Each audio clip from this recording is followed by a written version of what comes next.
Welcome to the Widowed Parent Podcast with your host, Jenny Lisk.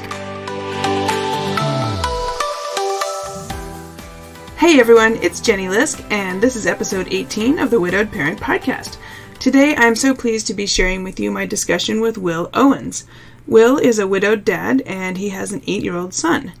It was great to hear his perspective on widowed parenting and what he finds to be unique challenges as a dad, and also what parts are similar in all of our journeys, whether we are moms or dads who lost our spouses. Some of the topics that Will and I discussed include what it's like being in a grief group for dads and whether he finds it worthwhile. Spoiler alert, he does. Enlisting the moms of his son's friends to help him navigate school and kid activities. Taking over household and schedule management, which his wife used to do for their family.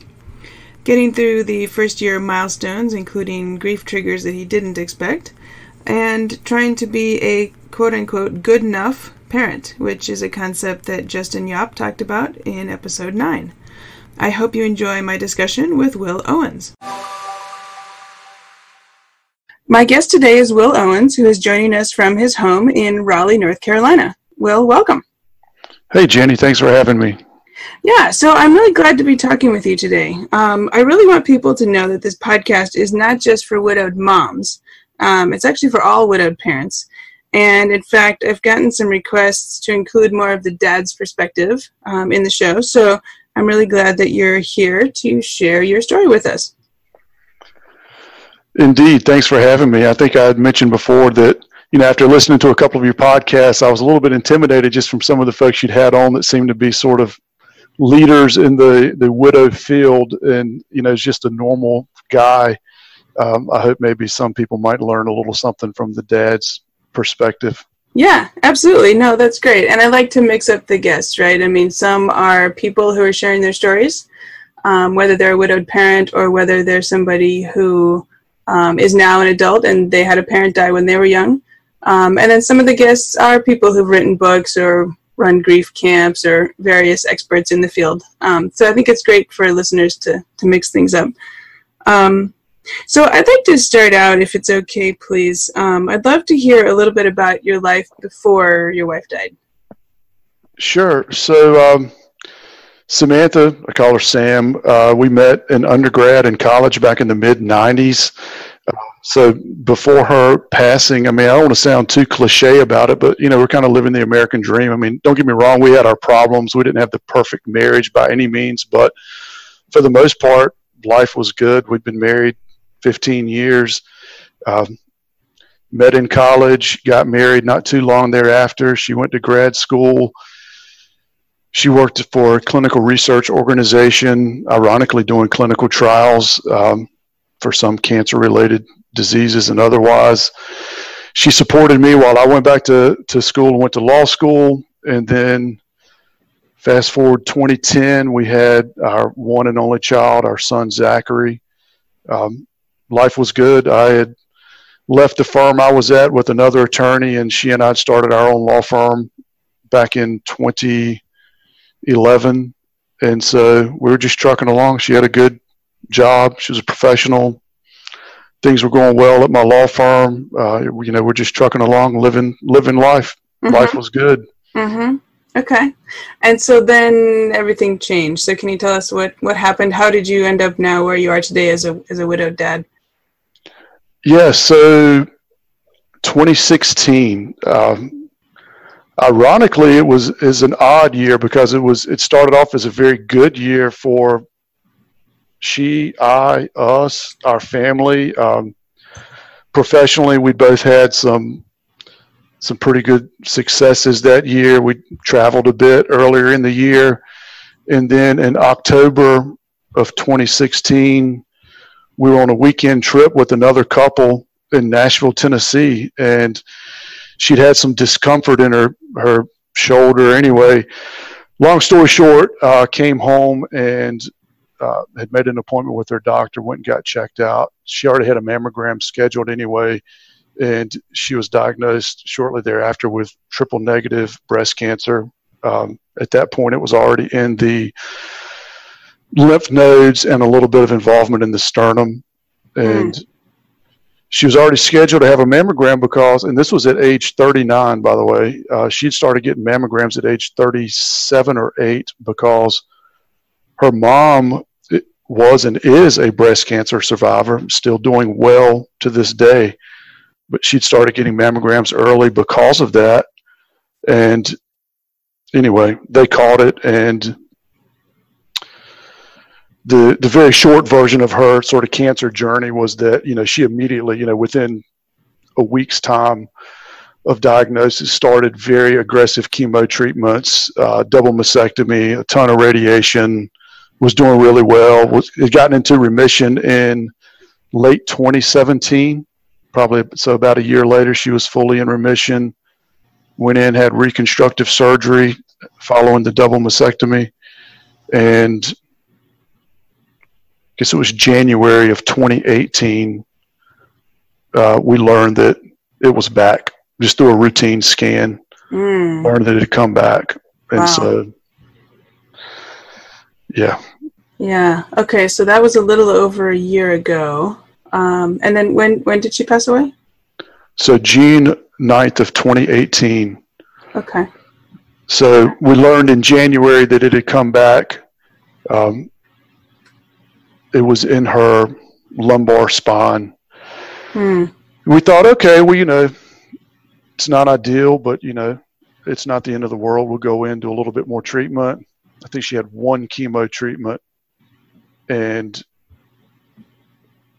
she had some complications, did another scan, and turns out it was spreading. It was like spreading really fast. And so in mid-February, we learned that it had spread to the base of the lining of the cerebellum in her brain, which, at that point, unfortunately, the writing was on the wall. And so that would have been mid-February. So fast forward, she kind of went through a steady decline from February until ultimately her death in June.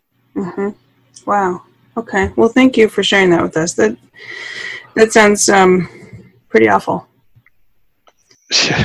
Yeah. I mean, it's kind of, you can't really sugarcoat that, but so much. Yeah. Yeah. No, exactly. And then how old was your son at the time? So he was 8 years old at the time, in second grade. So he was in first grade when she was diagnosed. And then in second grade, his last day of school, so the last day of second grade was on Friday, June the 8th. And then she passed away Saturday morning at 9 a.m., the day after the last day of school. Wow. Okay. Yeah, so, you can't sugarcoat that with so much. I mean, we tried at the time, and even since then, I've tried to focus on the positive in that, I'm sure you've talked to other widows who lost their spouse from some cause other than a terminal illness. Sometimes there's some sort of traumatic event, whether it's a car wreck or some accident. You have no advance warning. It's a sort of a blessing and a curse when you know it's coming. It's those last few months were pretty brutal, but it gave us the gift of time in that we were able to have some conversations, some tough but very necessary conversations. She and I, my son and her, the three of us, my son and I together. And so we really were given the gift of being able to have those conversations, kind of have, a last, movie night out, a last trip to the beach for a weekend, stuff like that, it stinks, but, that was a gift that not everybody's given. So I'm thankful for it. Yeah. Okay. At least I try to be. Yeah. Okay. And so what then have so you're still in the first year, which is obviously pretty early in the journey, but I think that it's great to be talking to you, well, for lots of reasons, but I think that, you're really living this early period now. And I'd love to hear, kind of how that's gone and what your observations are so far. So, I mean, how has this first year been, and what do you think has been the most difficult? Sure. So, I'm not quite 10 months out, so not quite a year, but I do think I'm beyond some of the traumatic grief that you hear about where, you're just, stuck in the corner sobbing. I'm beyond that point. But yeah, I'm still in the first year. I've made it. My son and I have made it through most of the milestones of that first year, her birthday, our anniversary, Thanksgiving, Christmas, all the holidays and so forth. I've made it through that stuff. Early on, some of the challenges that kind of surprised me was just some of the, it sounds almost silly to say it, but some of the administrative challenges. And I say this with the realization that I'm thankful that my son is doing really, really well so far. I think I'm doing pretty good overall. So I don't want to make light of other people's challenges by talking about these types of challenges, but just administratively, she ran our household, every aspect of our finances, our bills, our coordination of our son's schedule and school, social stuff, everything ran through her. And so the learning curve has been somewhat long and painful to adapt to some of that stuff. Yeah. And I suppose she probably handled things like all of his checkups and his back to school shopping and, I've missed more than one dentist appointment so far. I'll just say that. But yes, all of that stuff that, again, thank goodness we had that time together before her passing. We were able to, we had a couple of times where we sat down and just got out a notepad and just wrote down some of the important information about where certain information was, the login information for, some of the banking stuff. But just the way our family system was set was like, I've got a law firm that I help run. So it's ironic that I do all of the business stuff associated with that and run this organization. But then at home, I just don't wear that hat. And so I couldn't tell you how much the cable bill was. I couldn't tell you whether that's paid electronically through the banking website. Is it a paper check? Is it an auto draft? Is it on a credit card? Is it on a credit card that I may or may not have access to? Yeah. Stuff. So just trying to coordinate all that stuff. With her death coming the first day of summer break, our lifestyle for several years had been in the summers with two working parents. We took some vacation in the summer. Obviously, usually we do it sort of towards the beginning of the summer, towards the end of the summer, and then in the middle of the summer our son was doing a mix of, he spent some time with my family. And I have both of my parents. We have both of my wife's parents, all of whom live within an hour's drive of us. So he'd go stay with my family for a week. He'd stay with her family for a week, and then he'd do sort of a mix of different day camps and so forth, through the YMCA or through the local parks and that kind of thing. But she coordinated 100% of all of that, where he's going, when he's going. And that was just one of the things that we had not really locked down. And so I was just a fish out of water trying to just figure this stuff out. Yeah. As I talk to people, I think in every family, there's different things that whoever died, whatever they handled, then, that learning curve for the other person. And sometimes it falls along kind of stereotypical gender lines, and sometimes it doesn't. I've been hearing from people who say, my husband used to handle all the seasonal maintenance, and I don't know what to do. Or, whatever it is. In my case, it's the yard work. I hate yard work. and things like fertilizing and weeds and all these things. Right? And so now that's, so everybody's got something, I think. Yeah, I get that. And some of it is, some of it's pretty stereotypical. And one of the things that being a widower teaches you is that you have to, you break down some of those stereotypical boundaries, whether it's I mean, I'd go to the grocery store, but it's usually, I'm buying a frozen pizza and beer. And now I have to go and make sure we have, actual food. So that's taken time to learn where, the vegetables are located. Oh, yeah.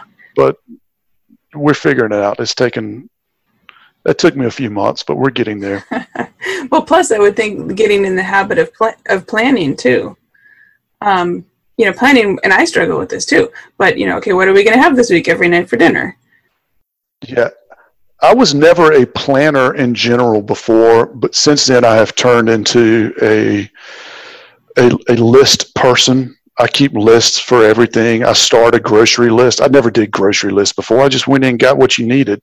And if you didn't have it, you'd go back. Well, now, I just don't have the luxury of being able to do that. And so I keep lists for that stuff. I didn't really keep a calendar. I had my work calendar that I live by every day. And if it was something really, really, really important, I'd add it to my work calendar. Now I've got multiple calendars. I've got my work calendar. I've got my calendar. I've got a calendar for my son and various events. And you just really have to, unfortunately, you're forced to work on your organizational skills a little bit. And that took a little learning curve as well. But this time we're getting there. Yeah. You know what's helped me with the list making? I have an Alexa. I don't know if you have one of those.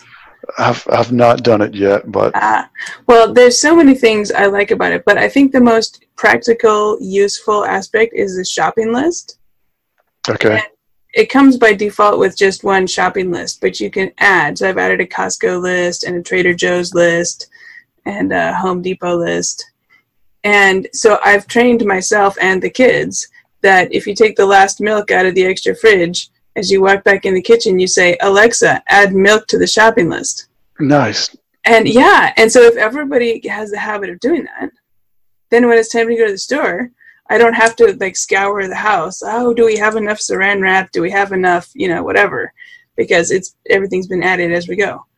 Yeah, I like it.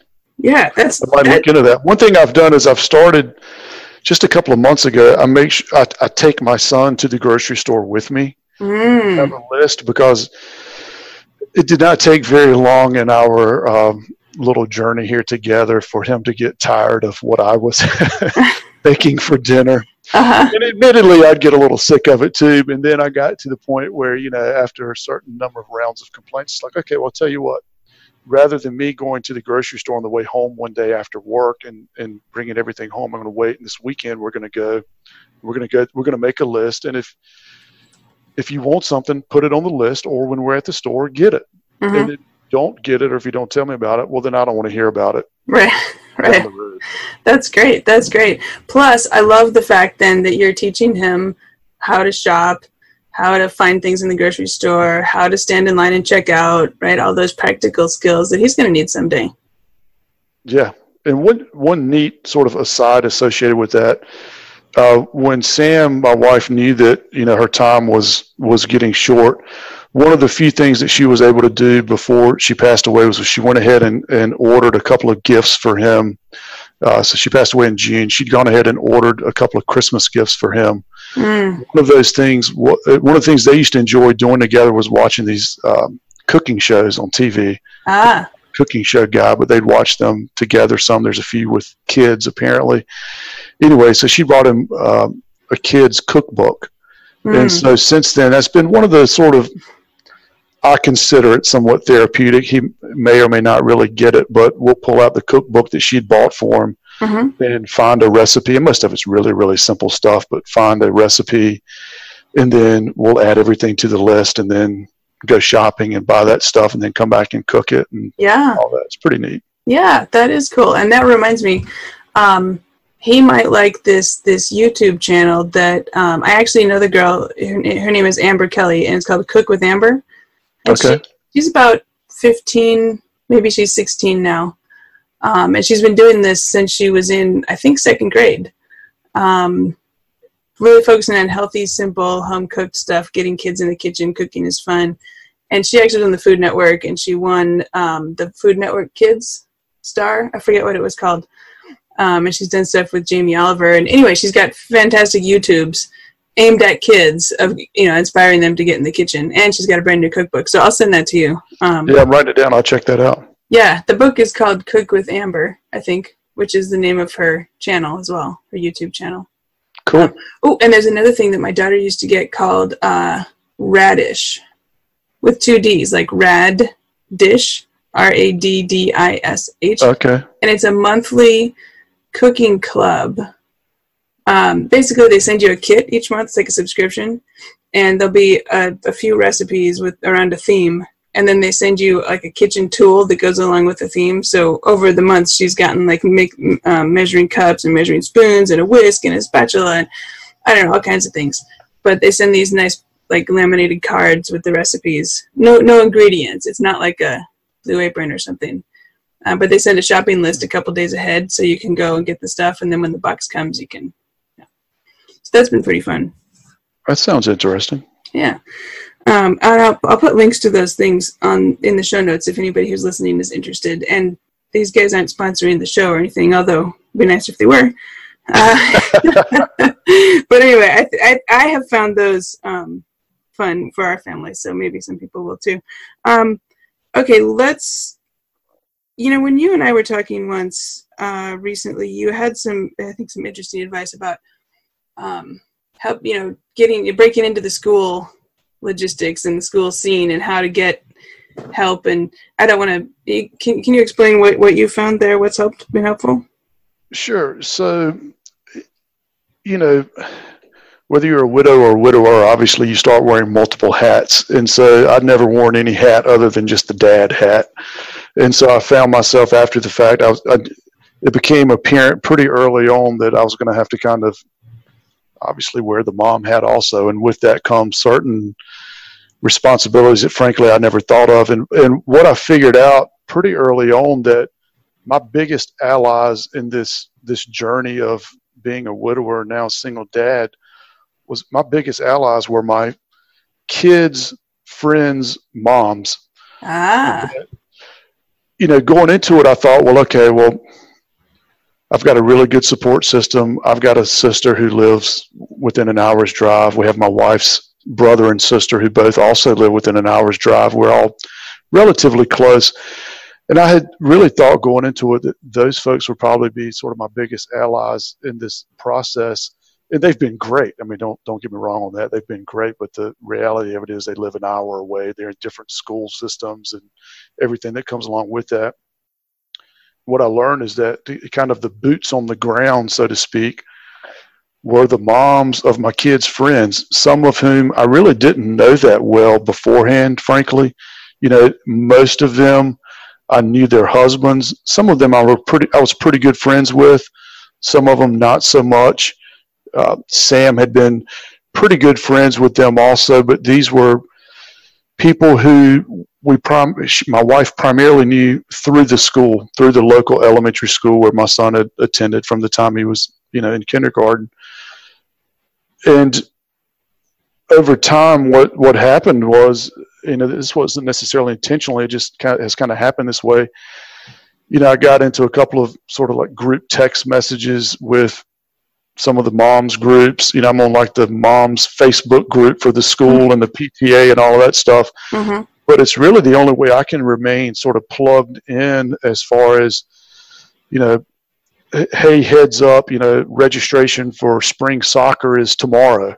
It's like, oh, crap. If you hadn't told me that, I had no idea. And I may or may not have gotten on the team. And then that has a whole trickle down effect of everything that comes with it. Either you just miss out on the entire season, or you get into the league, but you're not on the team that you want to be with the friends or the kids, and then it just comes with other drama. And the carpooling of being on the team with the friends.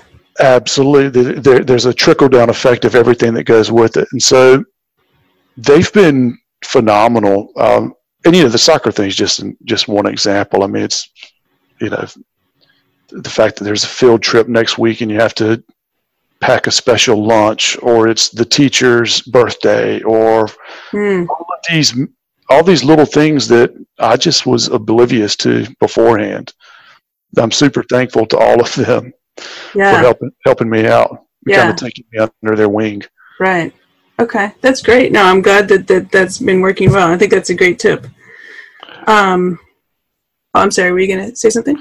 Well, I was going to say that kind of segues into something you talked about at one other point, just about sort of breaking some stereotypical things. I think that's indicative of some of the societal norms that you see once you become a widower, and that, if you're a widow, so you're a mom, you're a wife, and your husband passes away, I think it seems sort of natural in our society that your girlfriends sort of gather around you and sort of pick you up and dust you off and help move you forward. And that's awesome. And I'm blessed to have some really good friends, some lifelong friends, but let's face it, at the end of the day, we're not necessarily that, we're not very in touch with our emotions. And I'm very thankful for some of my really good buddies and so forth that have been here for me. But at the end of the day, it's just not the same. They're not going to come, hold your hand and talk about the old times or something. It's just not like that. And so it's just different for a father/husband. Right. Not saying it's better or worse, it's just different. Sure. As with so much of this, right? I mean, all the different variations of how all of this can happen. Like, it's just which part of it is harder for any given person and which part of it is maybe not quite as hard. So this reminds me then, I think that, well, I know that you're involved actually in a widowed dads group. And I know that because Justin Yap, who I interviewed for episode 9, I believe it was the co-author of the book. And I think you're involved with his group. I am. So what's it like being in a dad's group? And is it weird? Is it worth your time? Is it, what would you say maybe to another dad who's thinking, I don't know if that's for me? Is it weird? No, not at all. Is it worth my time? Absolutely. And to be clear, when you say you hear I'm involved in a dad's group, my level of involvement is limited to I show up. And well, that's involved. That's good. Yeah. So shortly after my wife passed away, I had a buddy who's an attorney here in town who's, you know how this goes, like a friend of a friend of a friend of Justin Yap, who you interviewed before. And he said, hey, I really think you should meet Justin. He does work with some widowed fathers over at Chapel Hill, UNC, University of North Carolina in Chapel Hill. And so he introduced me to Justin early on in the process, only a few weeks after I'd lost Sam. And Justin and I talked. Justin told me about his group. I think the technical name is Single Fathers Due to Cancer, which sounds like a terrible kind of DMV-esque name. But, I guess your listeners, they should go listen to Justin's interview if they've not done so yet. But the gist of it is probably 7 or 8, 9, 10 years ago, Justin and one of his colleagues, Don Rosenstein, who they're both psychiatrists over at UNC, who deal with terminally ill patients. And they had a patient who passed away and left behind her husband with 3 young daughters. And, they were trying to find a resource of, some sort of support group or someone for him to talk to. And they started asking around thinking, there's got to be something out there. And what they learned was that there wasn't. And so, as luck would have it, I think shortly thereafter, within a short period of time, there was 2 or 3 dads who were all in need of this resource. So they decided, hey, why don't we get these guys together and just kind of see what happens. And so, to make the long story very short, they met with 6 or 8 guys. I think they had envisioned originally sort of a finite or a definite beginning and end to their process. They meet once a month for some period of time, 6 months or a year, and that would be the end of it. And once they got in, it kind of took off. And so they had 6 or 8 dads who, over a period of time, some dads would kind of rotate out of the group just as life happened. Some moved out of state. Some kind of just got to a point that they didn't think, they needed or wanted to come anymore, and that's fine. But unfortunately, there's always a need of other people to kind of backfill. And so what's happened over time is, if you fast forward 7 or 8 years now, the group is still alive. And it's right now we've probably got 5 to 8 guys that come regularly. And about a year or so ago, Justin and Don, who started the group, they wrote a book, we got published, and it's called The Group. So any dads, widows, widowers for that matter, anyone who's not read the book, I strongly recommend it, just because it kind of walks through the stories of these guys and kind of their journey, sort of figuring out the new landscape that they found themselves in. And so it's been great. Mm-hmm. Mm-hmm. Yeah, and I would echo your recommendation of the book. I found it really interesting. And I remember some of the guys whose stories were told in the book, some of them said, well, they didn't feel like they were really support group kind of guys, quote unquote. But maybe I'll go for my kids, right? Like they realized that they all of a sudden were now in this new situation and they needed, I think, all the advice and help they could get. And they showed up, and then they found, not to spoil the point of the book, I guess, but anyway, they found that it was actually really helpful for their kids and for themselves in the process. No doubt. And so the format's pretty simple. We get together once a month. We meet over at UNC. We can bring our children. And so the dads meet in one room, just a conference room. We just sit around a table. We just have pizza or subs, nothing fancy. Justin and or Don are there just to kind of help facilitate it. And they've organized having some volunteers from some of the athletic departments there at Carolina that they volunteer to come in and kind of watch the kids. So the kids go in a playroom, eat pizza, and kind of hang out for 2 hours. And the dads we just kind of talk about whatever's on our mind. Justin and Don are there to kind of lead the discussion to the extent it's necessary. But sometimes it's frankly just kind of crowdsourcing ideas and just kind of, seeing what somebody's struggling with that month or what issue they may be having with their children. And one of the neat things about it that I've really gotten a lot out of is that there's dads there that are in different parts of their journey. So when I first went to the first meeting, it would have been in July of last year, so a month or so after Sam passed away. And at that point, I was the new guy. And the next closest person in time frame to me, his wife had passed away at least a year prior. And so there are a couple of guys that are about 2 years, one that was at 3 or 4 years, and kind of everything in between.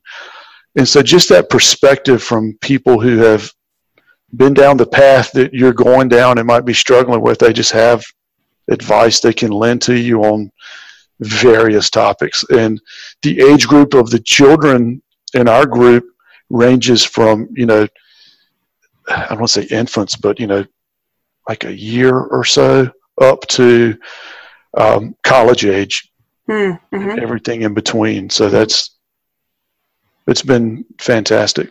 Yeah, no, that's great. That's great. I love to hear about that. I wonder if you think there's any particular advice that you've gotten either from the group or maybe from a book or from anywhere, any advice that's been particularly helpful so far to you? Some of the best advice I got was, frankly, the connection that I made with this group in the beginning. So I would highly recommend to anybody in this scenario, find some sort of group. You mentioned earlier that some of the guys, they talk about in the book, they say that they're not really the support group kind of folks. We don't really know each other that well, but if you knew me better, you know that I'm not a support group kind of guy. I don't call this a support group. I don't know what the right name would be.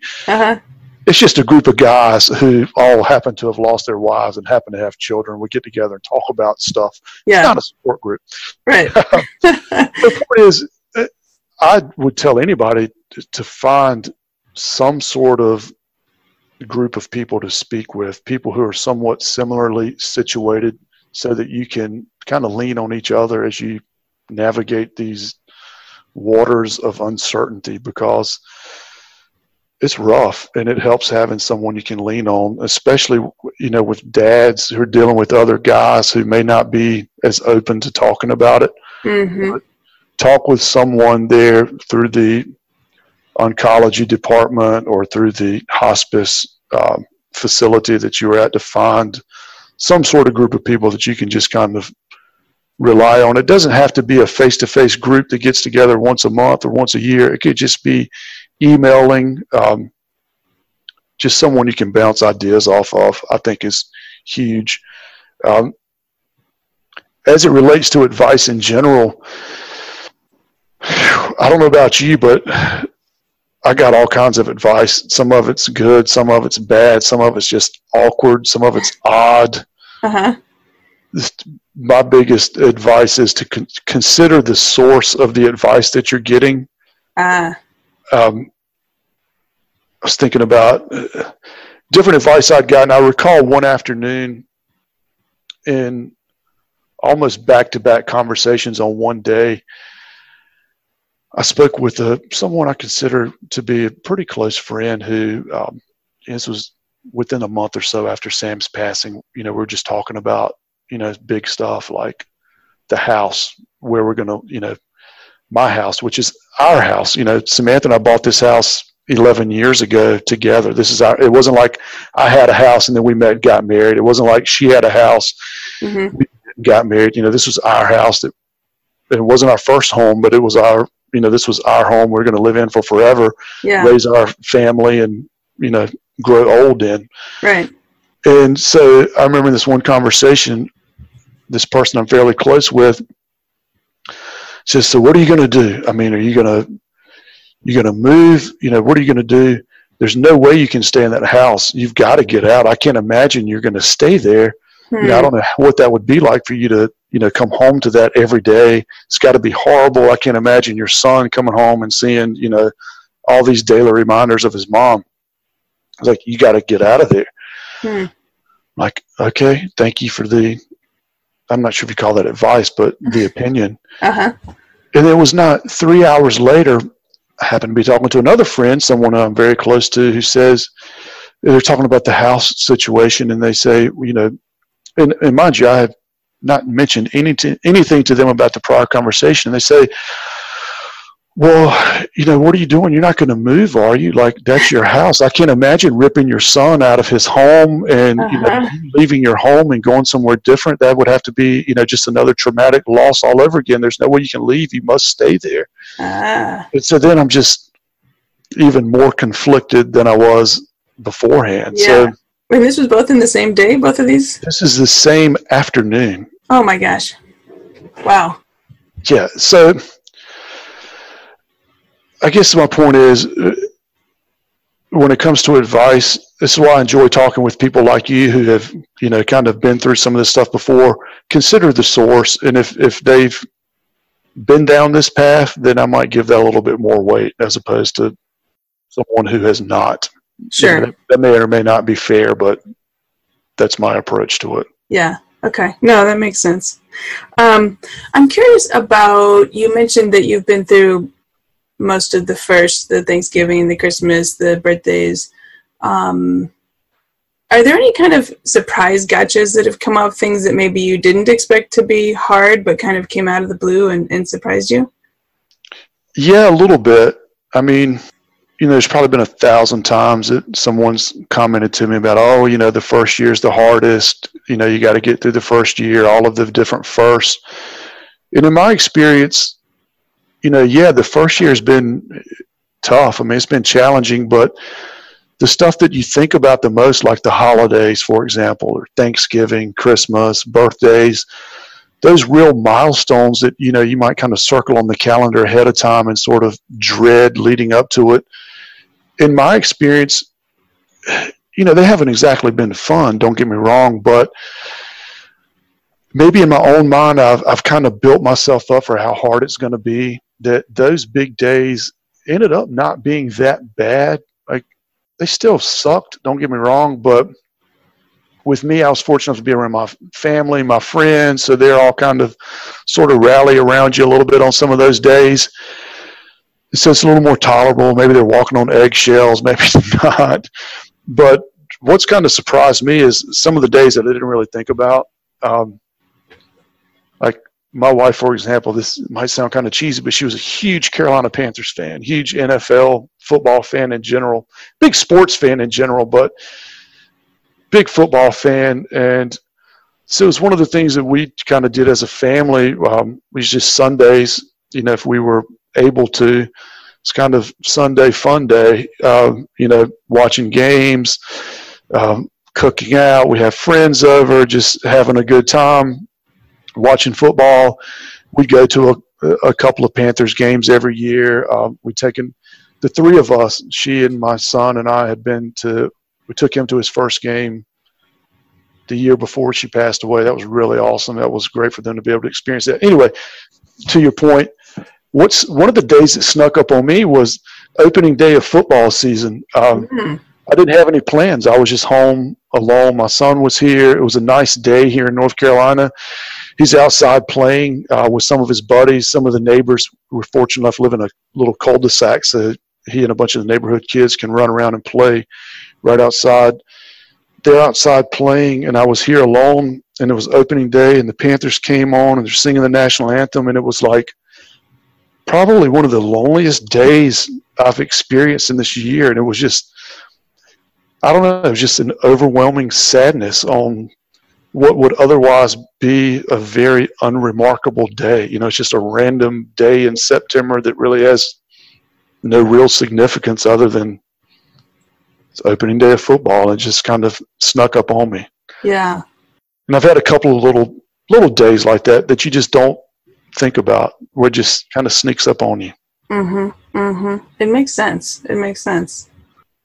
So you mentioned the dad's group that you've been going to. Is there anything similar to that your son has been able to participate in? Maybe any camps or peer groups, and have those been helpful? Yeah. So a couple of things. Before she passed away, my wife and my son and I, as a family, participated in this program called Kids Can, KIDSCAN, Kids Can, and it's through the Rex Cancer Institute here locally in Raleigh, North Carolina.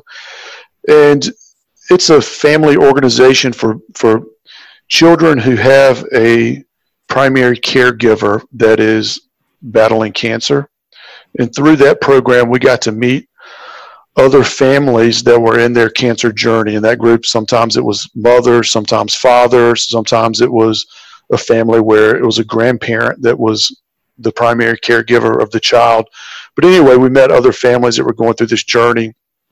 And we formed some pretty good bonds with some of those folks. And through that journey, we met people who had gotten into remission and stopped coming under good circumstances. We had met families who unfortunately lost their parent or loved one and stopped attending the Kids Can group. But through that, we got to meet some really good folks, really good families that we formed some lifelong bonds with.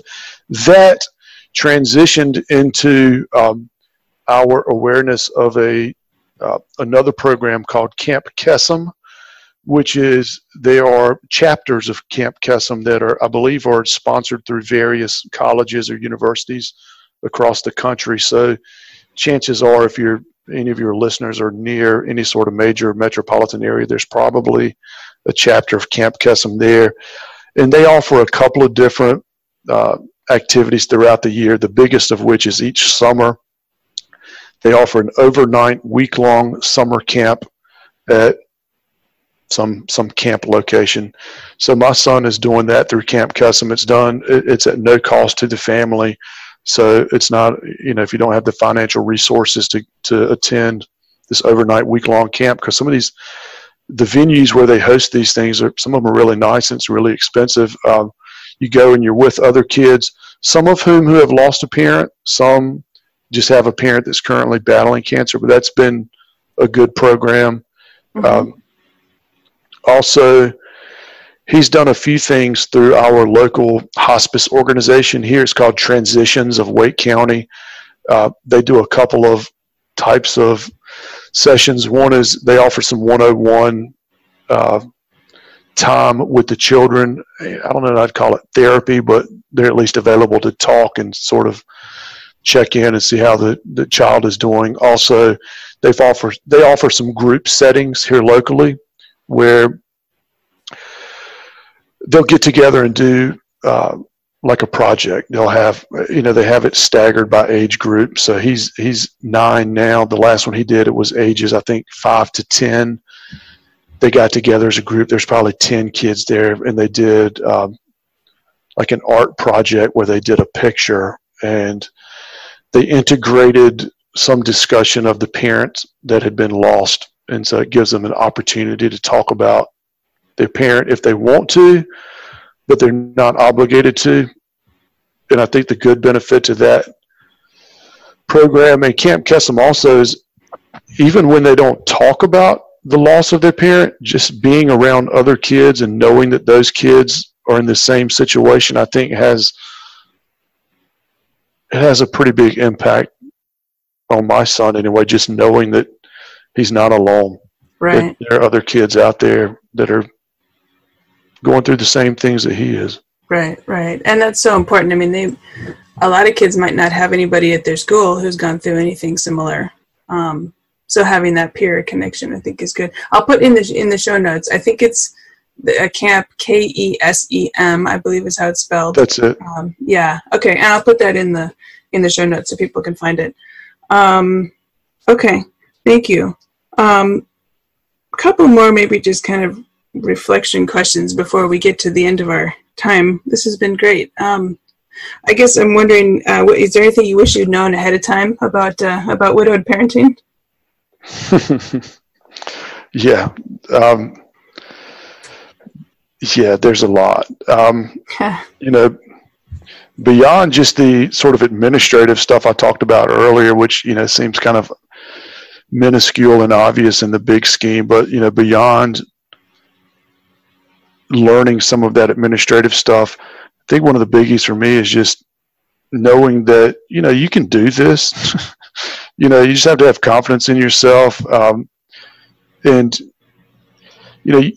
you don't have to please everyone. In the beginning, even under these tragic circumstances, I found myself constantly trying to put everyone else's needs above my own. I'd lost my wife, but she was kind of the center of our universe, and I use our sort of collectively to refer to her family. We were in several different sort of circles of friends, but she was kind of the common denominator to a lot of these circles. And, I didn't just lose my wife, I lost my friend, but our friends lost their good friend. Her parents lost their daughter, her sister lost her sister, etc. And so I found myself always trying to be everywhere with all these various groups. I felt like I had to fill the role. I had to fill the shoes, had to fill her shoes, so to speak, and kind of trying to keep some of these groups together. And at some point it dawned on me, it's like, I don't, to the extent I can control it, I want everyone to be happy and be happy with me and how I'm moving forward, but you don't have to be everything to everybody. I've got to look out for myself and look out for my son, look out for my family. And now that's he and I, and it took me a while to get to that point. I wish I had known that earlier on in the process. Okay. Yeah, that makes a lot of sense. And I think you actually just answered my next question, which was going to be, is there anything else you wish you could go back and do differently? I think you covered that pretty well, unless there's anything else you'd like to add. As far as doing it differently, not necessarily. I do kind of wish early on in the process, maybe I'd taken a little bit more time to kind of decompress. So her death in June of 2018 was followed by, 3 or 4 months of, kind of hell, to be honest with you. The end was rough. It was drawn out. And so when she passed away, I think I was kind of eager to try to get back to some sense of normal, so to speak. Our life had been so just turned upside down for almost 2 years. And then especially that last few months was just really, really, really terrible. And I had this burning desire to the extent I could. Obviously, it was going to be very, very different without her. But I wanted to get back to some sense of normalcy for myself and for my son. And so I tried early on to get back to work. Pretty quickly thereafter, tried to figure out this camp situation with him that I mentioned earlier, and try to get back sort of to the life that we had beforehand. And it took me a while to realize, well, that's just not possible. And I think I was trying too hard in the beginning. And I probably should have just taken, a month or 2 or 3 and just kind of unplugged and focused on he and I, and not tried to just force the square peg through the round hole, so to speak, because it just wasn't going to happen. Yeah. Yeah. Okay. Thank you for sharing that. So we are reaching actually the end of our time today. I just have one last question for you. If you could say one thing to newly widowed dads, what would it be? It's a great question. If you listen to Justin's podcast, or if you read the book, there's a concept that they talk about called the good enough parent, which basically, and I don't want to steal his thunder for those that haven't listened to it, but the gist of it is that you don't have to be perfect. You just have to be good enough. If you're there for your child or your children, if you're there emotionally for them, showing them that you're emotionally available for them, then you've got this. You can do it. And probably even more importantly, one of the things that I've learned is you have to trust your gut. You know yourself, your child or your children. If something doesn't feel right, if you don't feel like you should put them into this particular situation, whether it's a social setting or an event, then don't do it. Don't put yourself in that situation. Don't put your child in that particular situation. Or, it's okay to say no to certain events and so forth. And so I'd highly recommend doing that. But you have to balance it with, you do have to kind of push your comfort level a little bit and put yourself out there, because it's vulnerable. You're vulnerable, and you have to, from what I've seen, until you push yourself, you're not going to test those limits a little bit and become more confident in your own self until you start doing that. Okay. Well, thank you. I think that's a great place to end. My guest today is Will Owens, who's a widowed dad in Raleigh, North Carolina. And Will, thank you so much for speaking with me today. Thanks for having me, Jenny. I hope you enjoyed my interview with Will Owens as much as I did. You can find show notes and all the links at widowedparentpodcast.com. Look for episode 18. This week I attended the Northwest Conference on Childhood Grief, which was hosted by the Safe Crossings Foundation here in Seattle.